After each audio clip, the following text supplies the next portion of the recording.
happen. Yeah, I'm kind of, you know, we see a lot of these things happen where players come in, they're a jet main, they're playing it pretty much every single time, but they get pushed off it with other players coming into the roster. Maybe they want to flex in, but especially when it comes to having someone like Fatino, you definitely want this man to be coming in on that jet. You want to see what he can do with a scoped weapon, but he won't be starting off with it. Now, we're going to go for a much more chill vibe. Obviously, you guys are used to the VCT, right, where we're casting, we're going all in, but we're going to bring a couple different people in for this, have a chill, have a little conversation with y'all at home as well. I'm excited to try this out, folks. It's going to be fun. It looks like already Giants are having an easy enough time, at least here in the pistol. Yeah, I really like the creativity of our defensive team's name here, Mitch. It's yeah, no, I like to dig. Yeah, they love dig, and maybe they're like Digheads fan club or something. Definitely probably what they're going for here. But you know, Vodafone Giants, they're a bit massive organization. I think this region in general, Mitch, you can kind of see, you know, Spanish, Portuguese, that whole Iberian region is huge in Valorant, and this is an organization that I wanted to see have a better team for the future, because we got to see them last time in VCT. They had a good surge towards the end with that Avrupayi roster, but I think that was kind of like that one little great performance right towards the end, but you could see the longevity wasn't there. So I think this is going to be interesting to see if there's actually going to be a team Vodafone Giants can find some consistency with, because I don't think a lot of organizations back last season were very comfortable committing to one roster, just because of how early the whole system was. Yeah, I think as well, a lot of that is from a player side. I mean, Neeks, we know obviously from the stories we hear behind the scenes that sometimes people just don't get on, right? And I think you only need to look as far as a team like G2 to look at how players who are very highly skilled and very valuable won't necessarily always work together, just because their personalities clash. Early days, people are figuring each other out. You've got different scenes merging as well. Like, we had a lot of roster shuffles back then. I really hope that's not a feature in 2022 moving forward, though, because it's been proven again and again, right? You stick together, you put the time in, you'll reap the reward. One enemy remaining. The consistency in lineups is it's hard to come by these days. Like what is it? Only 3 teams from the last VT managed to keep their core. Is that true? Wow. Like with the EU, so it's strange the way it goes. Like I believe like loyalty will get you everywhere, you know. That's it, man. And I mean, unfortunately, not everybody thinks the same. You know, we've all had our experiences in life where you don't see eye to eye, let's say, but it is what it is. And I think for a lot of these guys, it's always sad for me when players, especially like go on to talk about like Fiber and these guys who have so much potential, but they seem to fly under the radar. I think, you know, the Batty G being another one of those dudes. It's kind of, I always expect to see their names up in lights, but we never get to. We haven't seen those opportunities really yet. Another player, like they got signed a lineup that is coming up, like Rebels. Like I like Musashi used to be a complete jet main, and now he's gone flexing his agents. They're going off. They're realizing they're one agent isn't just going to do in this game. Yeah. Unless you're an absolute masterclass. Yeah, I mean, Musashi's one of those names that has the argument for it, maybe, but I guess it's a results-based business. Oh wow, that was an awkward little deal. I mean, they're in trouble. The Vodafone Giants are being pressured, but it is round 3. We have to remember that. The 2-0 lead, they're looking good to even win this one, take it across the line, right? Those post plants are strong. Well, we did see some super whiff sprites and dig, so the fact that we got such a situation I was actually impressed by. I think that should be a far more convincing round for Vodafone Giants, but Brando start, I mean, on Icebox, just this individual skill from Vodafone Giants. I think this one's going to be a real snooze fest, Mitch, if I'm going to be honest. I think this is going to be a nice little opener for Vodafone Giants, really, to see where they're at, because it's, you know, open qualifiers can be scary. We were having this conversation just before we got on stream. You know, sometimes you can have some upset teams. Some teams come out of nowhere. Open qualifiers are never a comfortable experience, especially if you're one of the bigger teams. You actually have something you can read into, whereas you're going up against someone you have absolutely no idea about. So for Vodafone Giants, it's good they've got a good start here, and it's all about just keeping it nice and clean. Oh, absolutely. I mean, in these early rounds, I don't know about Uniques and where you're at on this, but for me, I always feel like those first couple of games, it's where you can just mess around. Like, you don't want to be pulling anything crazy. So I'm never surprised to see teams drop like 6-7 rounds if they're really putting themselves out there. But I don't want to see like 13-10 round 2 or something like that.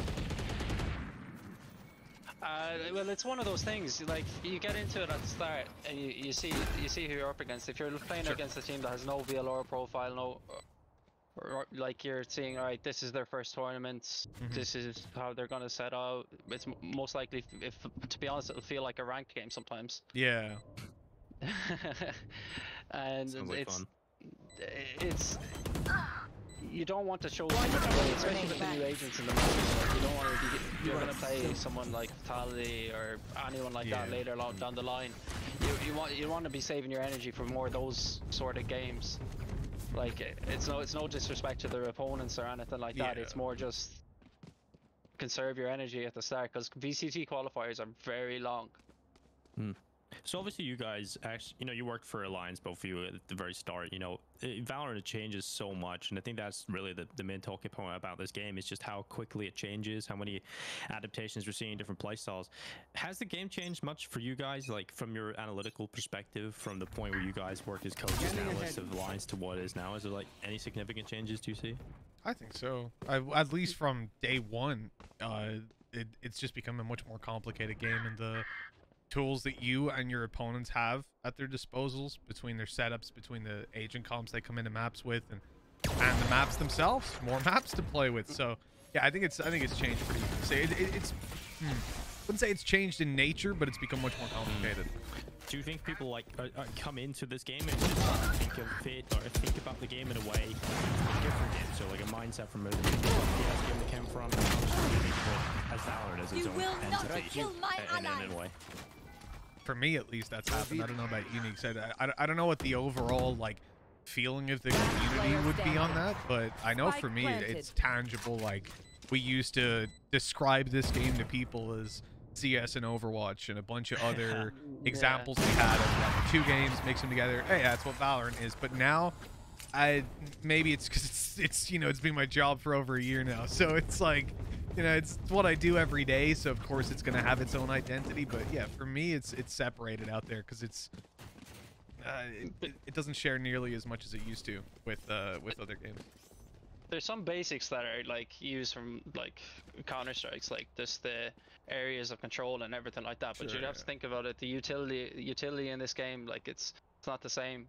Like coming from like, I'm from a CS background. Like that was always my case. Like I adjusting to it is hard. Is the way it is set out in phases, like phases into the rounds. How you set your strategy, how you want to change your phases from here, because it's planting utility around the map, and it's just what you can do with that utility before they execute.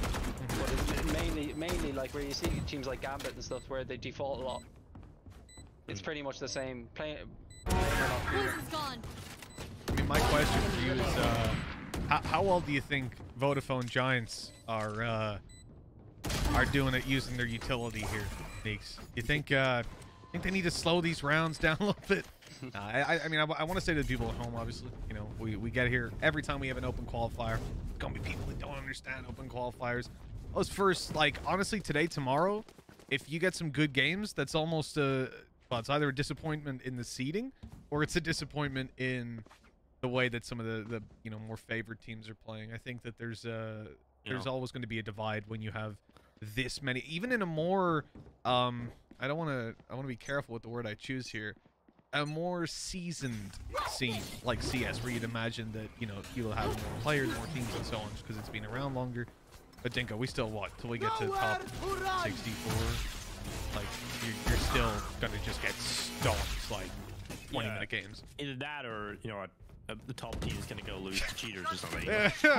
Either that, or you're in the wrong region and people are throwing for money. But so it's round 1 of a 258 open qualifier. Yeah, of course it's gonna be 7 OTs. Yeah. yeah. So other some questionable gameplay. No, yeah. Obviously, you're expecting to get deeper into the qualifier, but you know, Ryan and I, Ryan Central and I, got to cast the open qualifiers for the last stage of VCT last year and the Challenger stage, and man, we had some crazy games. Like we had Heretics playing against Giants actually back then. Oh, like, okay. We had some ridiculous games in the open qualifiers just the whole way through. Obviously, that is a little bit disappointing, but when teams get upset in the game, it throws the whole bracket away. Oh, monster. I mean, he got wall banged. That's but he was on the other side of the wall. He couldn't have been wall banged because they edited it. They changed it so he'd be safe, but caught inside his ult. It's kind of tough now. I mean, they're gonna have to run straight into this A stack and I guess just kill them all. Maybe. Let's see how they approach this. It feels like Vodafone Giants just a little bit better individually coming out on top in this round. I'd be surprised for the old Digheads. Okay.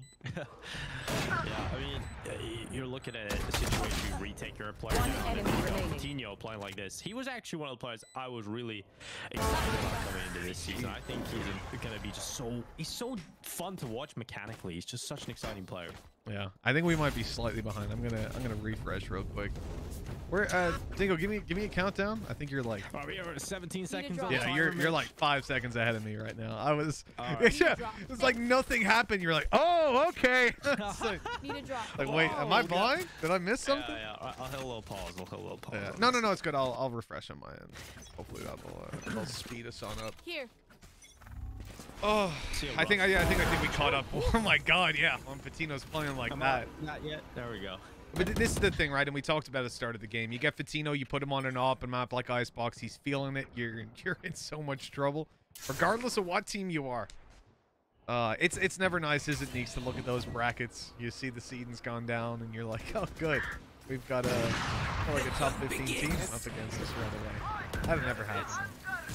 Yeah, it's hard. Like when you're unseeded in these type of brackets, and you're the first team, you're playing your first game on via VLR and VCT, and your first game is against Giants or the top seeds. You've never played a game on rank before on this before. And your first game is against these. It's obviously hard, but it's more the experience you want to get. That's exactly it, right? And I think that's one of the problems that a lot of new teams have is they come in, everybody aims for success, right? Nobody comes into a team and says, hey, you know, I think last place sounds pretty good. Maybe some of the open qualified teams we were talking about earlier. Yeah, sure. Some of those CS regional teams, I won't say of what region. But yeah, no, absolutely. The majority of the time, though, when you look at players who are throwing like that, right, with the games that we had, Dinko, they don't have long careers. They have quite short. They don't have careers. Well, they do in throwing. They're more gambling careers. A lifetime sentence in prison. That's what that's called. Yeah. Well, indeed. I mean, that's the thing. A lot of countries have started to enforce that now. So let's go. New Zealand and all that, I think, are on it. Yeah, I think China has pretty strict laws in that now, apparently. So we'll see how that goes. Take flight. I've always wondered about that sort of stuff. Like, as time goes on. One enemy remaining. It's gonna be interesting. How the security keeps going. Well, it won't be. We're just gonna live in the metaverse, Mitch. We're just gonna all live in the metaverse. Plug me in. But Ready Player One. I gotta ask Nice. Chamber coming into this. Where are we seeing him in Valorant right now? Because to put my opinion out there, I love him. I really love Chamber. I want to see where you're at. I'd say he'd be dangerous in the right hands. Very dangerous in the right hands. Like giving a hero an op and a deagle. Sure. And then you have that kind of sentinel. It's a sentinel. But is it really a sentinel? It's all kinds of things. And the crazy thing is, Fatino's just nuts, man. But he's farming. He really is just having fun at this point. But the thing is, Mitch, you know, Chamber, you know, he's been out for a little while. We haven't seen him in play because of obviously the player break, and we've already got Neon coming into play already. So it's like we haven't actually even got to see what Chamber can do in the right hand yet. It's very exciting. There's so much to look forward to in the next coming months, I guess. So let's talk specifically about that then, because we've had the. Oh, did I retweet it? I don't think so. Oh no, because so first of all, if you haven't seen the animation for warm up, you guys should go check that out. It's insane. But VCT tweeted out something that clarifies exactly when. I'm just trying to pull it up here. Hold on. Neon will not be enabled for the VCT qualifiers, but will be enabled for the start of Challengers Stage 1. So, VCT qualifiers, we have Chamber, and then coming into Challengers 1, we have both Chamber. And keep in mind, you know, it really is exactly as you said, Tinko. It really is both agents being added at the same time, almost, because you're going to have one, maybe two. I'm going to say 2 officials will be the most that any team in Challengers 1 has with the Chamber plate, more than likely. On aggregate, certainly, I would be very confident with that. So, if you've only got 2 officials on this guy, and now there's another agent added in, well, that's going to be... I mean, look, Dingo, you asked earlier. Yeah, you asked earlier, you know, is the job of an analyst or coach changed a bit? Yeah, we never had to do that, thankfully. Yeah. I mean, the other thing is, you know, I spoke to a few guys, and they said, you know, in Europe, they haven't really even seen too many Chambers in practice games, at least for some of the teams. So it's like... That's something that's strange, you know. Are we even going to get to see super high level Chamber play? Are we even going to see him for a while? Because people mainly just going to be focusing on trying to just get through these qualifiers instead of throwing in too many different compositions into the mix. You know, you can really mess yourself up if it doesn't go so well in a game like this. So I feel like we're probably going to see similar Valorant that we've seen towards the end of last year, rather than seeing too many crazy things happen in like the first stages of Challengers. Like, I think that would be pretty risky for a team to do, you know. It feels like diving right in, but maybe some upset teams. Say you're going up against like a favorite or something, just pulling that out of like an underdog. That's a real shot, you know, something they're not expecting. I think that's where maps come in as well. Like the most for me, at least, maps versus agents in terms of really upsetting other teams. But then again, now that I think about it, simply with the fact that you have that you have map bans. If there's a map you're super comfortable with, you can take it out. But a new agent in there, there's nothing you can do if your opponent wants to play that. Yeah, there's nothing like Liquid aren't afraid to try out heroes. Like, they've never been afraid to try out heroes. So like once KO came out, it wasn't as bad. They were trying them straight away, and then they went. Was it triple duelist on point, and they realized it wasn't working? Yeah, it was no smokes on Ascent, right? If I'm remembering correctly, there were a bunch of Liquid comps that were strange. And yeah, not exactly being the closest of games. Again, you know, very much what's expected for these sort of early round teams. That's why we have watch parties and not official broadcasts. Singa literally could just, you know, have 2 keys bound right now, you know, like, let's go Russ, thank Vitinho, you know, that's all he needs to do right now. It's so easy. Yeah, I mean, look, when Russ is 19-5, Vitinho's died 4 times, and 2 of the other players have died 3. I think you're in pretty safe hands, honestly. I mean, you've even got a player on Digheads who's actually died 13 times and a half. That's he hasn't got a kill. He's not gonna kill or an assist. I mean, that's, you know, I feel like I'm participating. It's great. It's fun. We don't. Man for the people or a person for the people. Exactly. Yeah. That's the see Twitch chat. Now we're all in the game. You know what I mean? It's we're getting to participate. Player. Exactly. Our hero. Let's go! Can you believe it? Jazzy. Oh my God! Defenders 4K, but not enough to get around. 13-0 win for Vodafone Giants.